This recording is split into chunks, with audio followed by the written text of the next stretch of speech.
मित्रों नमस्कार। मैं पंडित ब्रजेश चंद्र पाठक मनोकामना ज्योतिष चैनल पर मैं आज आपके सम्मुख बिल्कुल सन्निकट पहुंच चुका है। नए साल आने में आगे से ही आपको आगाह कर दूं, पहले से आपको मार्गदर्शन दे दूं कि आने वाला 2024 जा रहा है, 25 कैसा आपका बीतेगा। पहले से जो आप रूपरेखा तैयार कर रहे हैं, जो भी आपके प्रस्तावित कार्य हैं, उसके लिए आपका कैसा क्या रहने वाला है, पॉइंट टू पॉइंट एक एक चीज़ पर हम प्रकाश डालने जा रहे हैं। मकर राशि गिनती के अनुसार 10वीं राशि है, जो कि चर राशि, पृथ्वी तत्व की राशि, दक्षिण दिशा के प्रतिनिधित्व करने वाली राशि, ऐसा ज्योतिष शास्त्र में वर्णन है। वृषभ कन्या मकर वाले को दक्षिण दिशा के घर में भी दोष नहीं लगता है। चर राशि कहने के लिए जो वर्णन आया कि चर राशि वालों के व्यवहार जो होता है, उनकी प्रकृति जो होती है, उनका नेचर जो होता है, थोड़ा सा चंचलता लिए हुए, उच्छृंखलता जैसे कुछ कार्य ये कर बैठते हैं और इस तरह के उनके स्वभाव देखे जाते हैं। लेकिन अब यहाँ पर हम कैप्रिकॉर्न की बात करें, मकर राशि की बात करें, तो इनकी विशेषता, राशि चर है लेकिन ये अपने कार्य को सिद्ध करने में बिल्कुल ही सभी राशियों से अलग ही इनकी रूपरेखा तैयार करने की होती है और इनके कार्य संपन्न हो जाते हैं, सिद्ध हो जाते हैं। लोगों को भनक तक नहीं लगती है। महीनों बाद, सालों बाद पता चलता है कि आपने तो यह कार्य सिद्ध कर लिया है। यह आपकी विशेषता है, यह आपकी बारीकियों को समझने की विशेषता है और किसी के स्वभाव को, किसी के आव भाव को, किसी के मनोभाव के परखने की कला में आप निपुण होते हैं। पहले से समझ जाते हैं कि यह अब क्या होने वाला है। यह विशेष कृपा आपके ऊपर शनिदेव की, हनुमान जी की, शिव जी की होती है। मित्रों, राशि चक्र में पृथ्वी तत्व की राशि होने के कारण पृथ्वी से जुड़े कार्य भी आपके बहुत शुभ फल देते हैं। आप जानते हैं मकर राशि का स्वामी शनि देवता हैं, शनि ग्रह हैं। और आपकी अक्षर की बात करूं मकर राशि वालों के लिए, तो आपका अगर इस अक्षर से है तो यह फलादेश आपके ऊपर बैठेगा। खास करके जिसके मकर लग्न और मकर राशि दोनों हो तो और ज़्यादा से ज़्यादा सटीकता दिखेगी। और जिनको कि अपनी कुंडली है ही नहीं तो वह अपने नाम अक्षर से समझ सकते हैं इस चीज़ को। अगर आपका अक्षर भौ से है, जा से है, जी से है, खी से है, खू से है, खे से है, खो से है, गा या गी अक्षर से आपका नाम है तो इसका फलादेश आपके ऊपर बैठेगा। मित्रों, मकर राशि वालों को नक्षत्र की बात करें, अगर कुंडली में आप देखेंगे तो आपके यही तीनों नक्षत्र आएंगे। उत्तराषाढ़ नक्षत्र होगा तो द्वितीय तृतीय चरण हो गई आपके।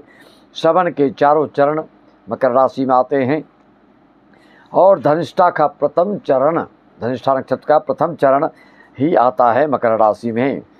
इसका देवता शिव जी हैं, हनुमान जी जानते हैं वही एक ही हैं। रुद्र देह पद तजीने बस बानर भे हनुमान, कोई अलग नहीं है।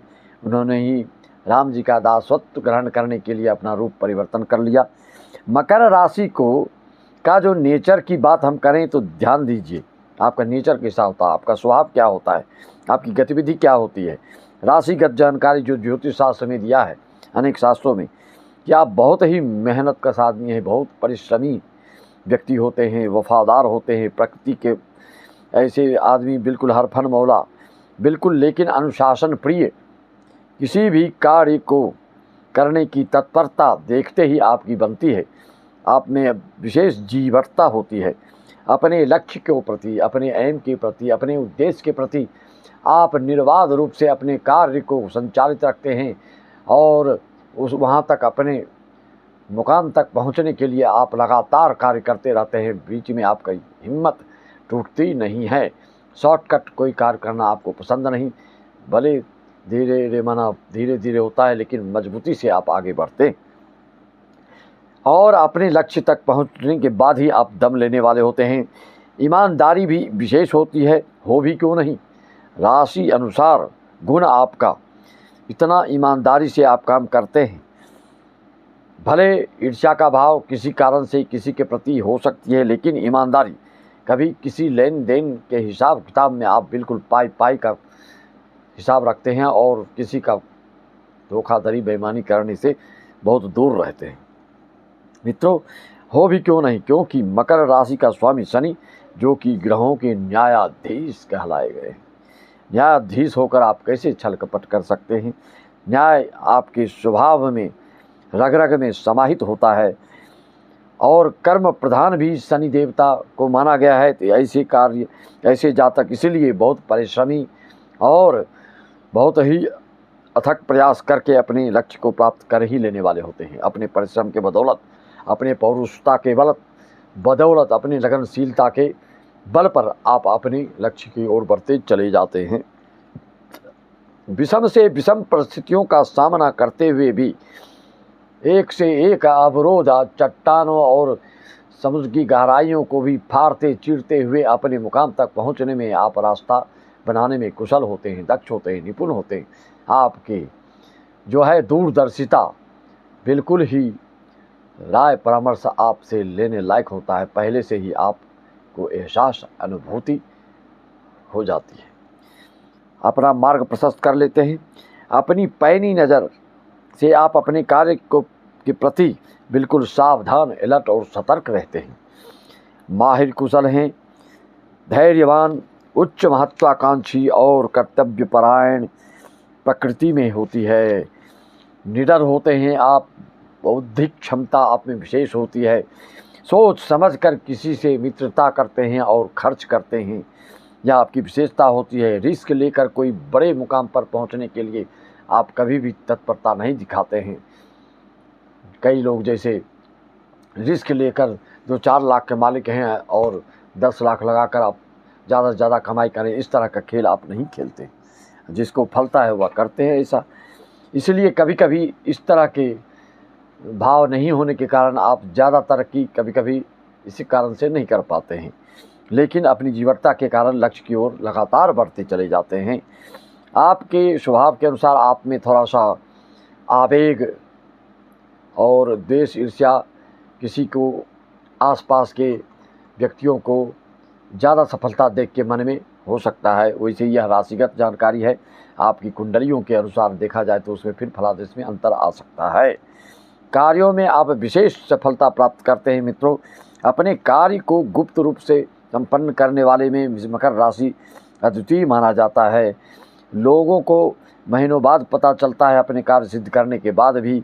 यह आपकी विशेषता जरूर है मकर राशि वालों के लिए। कैरियर की बात करें मकर राशि वालों के लिए तो आपको एडवाइज़र के रूप में सलाहकार हो सकते हैं, कुशल अध्यापक होते हैं, उपदेशक होते हैं, इलेक्ट्रिशियन, इलेक्ट्रॉनिक इंजीनियरिंग आदि में बिल्कुल सफल आप होते हैं।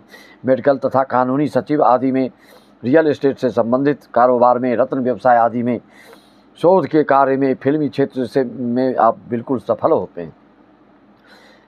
रोग की बात करें मकर राशि वालों के लिए तो त्वचा रोग, स्किन प्रॉब्लम, हड्डी बोन में कोई दिक्कत, बात शिकायत, पैर में विशेष तकलीफ आपको हो सकता है, बात की शिकायत जिससे कि रस्सी उसी बांध के आप उसको, या कोई इलाज कुछ न कुछ चलते रहता है आपका, इससे संबंधित बात, उससे संबंधित पेट से शिकायत, घुटना में आपको घबराहट की शिकायत आ सकती है, ब्लड प्रेशर, सर्दी खांसी और जीवन की यात्रा में कई चोट आप खाते हैं, एक्सीडेंट छोटे मोटे आपके साथ इस तरह की घटना अवश्य घटती है।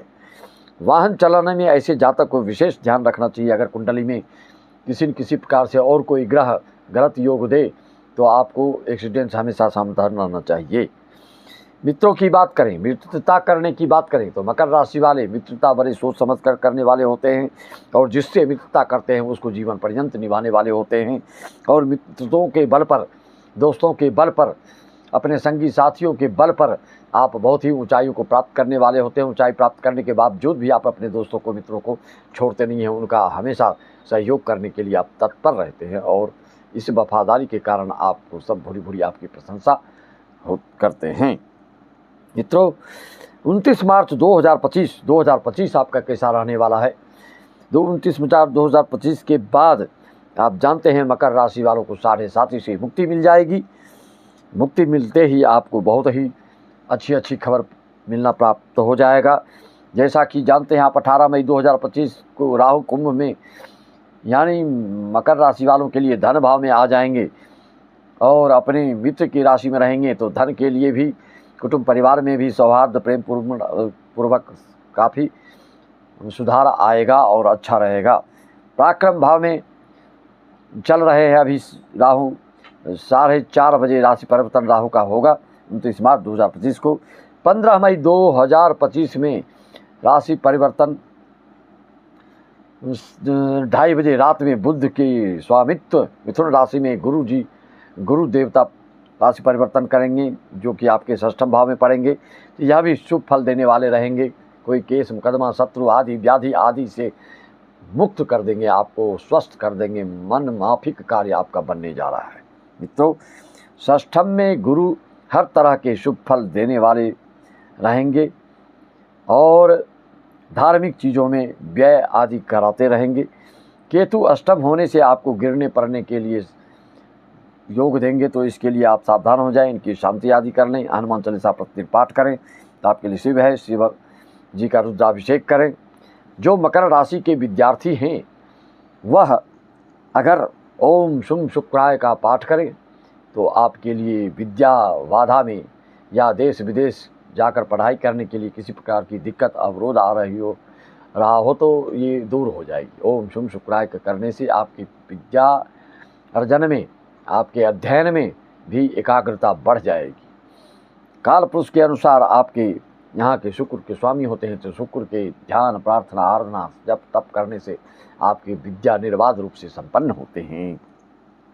और नवम भाव के स्वामी बुध होते हैं, तो आपको भाग्य से संबंधित अगर पढ़ाई वढ़ाई सब हो गई, उद्योग धंधा नौकरी आदि में हैं, तो आपको किसी प्रकार की रुकावट है तो आप हमसे संपर्क साध करके उसके लिए मार्ग प्रशस्त कर सकते हैं। भाग्य में अवरोध दूर हो जाएगा, या स्वयं आप करने को सक्षम हैं। विधि विधान से गलत तरीके से करेंगे तो उल्टा फल होता ही है, इसमें कोई दो मत नहीं।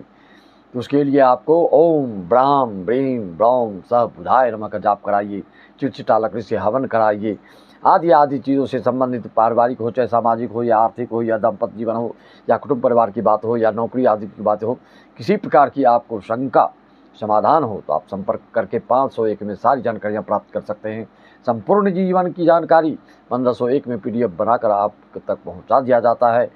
अगर किसी से आप कराते हैं और आपकी मनोकामना पूर्ण नहीं होती है तो आप प्रायः हिचकते हैं, लेकिन एक बार आप जो यहाँ संपर्क साधता है मनोकामना ज्योतिष चैनल में मुझसे, जो कि निर्व्यसनी पंडितों के द्वारा न तंबाकू खाए न राशि खाए न कुछ खा करके जो जप होता है उसका कोई फल नहीं मिलता। इसलिए व्यसन एक तो होना नहीं चाहिए इन सब कार्यों में। जो करके बैठते हैं खाते पीते हैं तो यजमान का भी पुरोहित का भी समय बर्बाद होता है। अतः निर्व्यसनी और विधि विधान से कराना चाहते हैं आप तो हमसे संपर्क साधिए। एक बार जुड़ेंगे तो फिर जीवन पर्यंत आप अपने आप जुड़े रहेंगे। सबको अगर आपको माला धारण करना, रुद्राक्ष की माला मकर राशि वाले को तो 4 मुखी 8 मुखी धारण कर सकते हैं। आपके लिए शुभ अंक होता है 5, 6, 8। और मित्रों की बात करें तो चर राशि जैसे मेष राशि, कर्क राशि, तुला राशि, कुंभ राशि, वृषभ राशि वालों से आपके अच्छी दोस्ती जमती है और कंप्रोमाइज़ में आप इनसे कारोबार आदि भी संपन्न करा सकते हैं। लेकिन विशेष कार्य जब भी किसी को करना हो तो अपनी कुंडली का अवलोकन अवश्य, विश्लेषण अवश्य करवा लेना चाहिए। अपनी कुंडली का एक बार प्रेडिक्शन करा लेने से आपके भविष्य में रूपरेखा बनाने में क्या करना है क्या नहीं करना है आदि के लिए आपको मार्गदर्शन मिल जाता है। मैं इसी के साथ अपनी वाणी को विराम देना चाहता हूँ। सभी को राम नाम, जय श्री राम, ओम नमः शिवाय, हरि ओम तत्सत।